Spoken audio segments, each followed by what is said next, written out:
J'ai fait une formation en chaudronnerie pendant 2 ans, mais bon, ça m'a pas plu, alors j'ai arrêté. J'ai fait 2 ans complètement, mais bon, je l'ai pas eu. Voilà, je préfère ici. Bon, c'est plus décontractant. On est mieux à l'aise. Moins de pression. Ouais, il y a moins de pression. Voilà. On va faire un cadre. Donc tout est numéroté. Voilà. Donc on va les remettre dans l'ordre. Donc là c'est 1, 2, 3 et 4.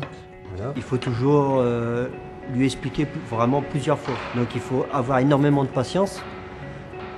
Puis bon, bah, s'il rate, bon, bah, c'est pas la peine de rouspéter ou quoi. On recommence et puis c'est tout. On s'est rendu compte avec la venue d'un ergonome qu'il fallait adapter les outils à son métier, d'où la mise en place d'un chariot de transport pour quelqu'un qui a des problèmes de dos, hein, de lombaire. C'est quand même un outil qui est important. C'est une aide précieuse. Bien sûr qu'il a fallu ajouter au budget des ressources pour accompagner la formation, pour adapter l'outil de travail. L'aide du FIPHFP est indispensable. Il y a les conseils techniques du FIP, le soutien, l'accompagnement et puis une enveloppe financière qui est importante parce que d'abord, il faut des moyens importants pour adapter les postes, pour sensibiliser nos personnels, pour faire de la communication. La convention FIP nous apporte ces moyens et surtout la convention FIP nous soutient, nous accompagne dans des efforts qui sont quand même importants pour la collectivité et ça c'est une bonne chose.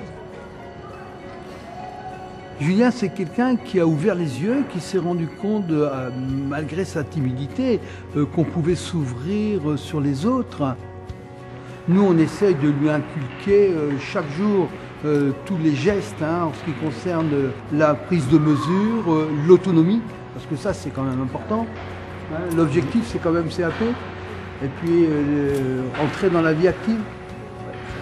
Le minimum maintenant, c'est CAP.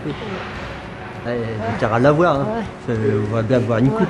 Depuis 2011, nous avons vu passer dans la collectivité une vingtaine d'apprentis en situation de handicap. Le bilan d'étape que nous dressons en ce moment est très positif. Sans le FIP, je le répète, on ne pourrait pas mettre en place ces contrats d'apprentissage. Bon, ça serait beaucoup trop lourd pour la collectivité de prendre en charge ces contrats seul. Mais avec le FIP, on n'a aucune raison de ne pas le faire.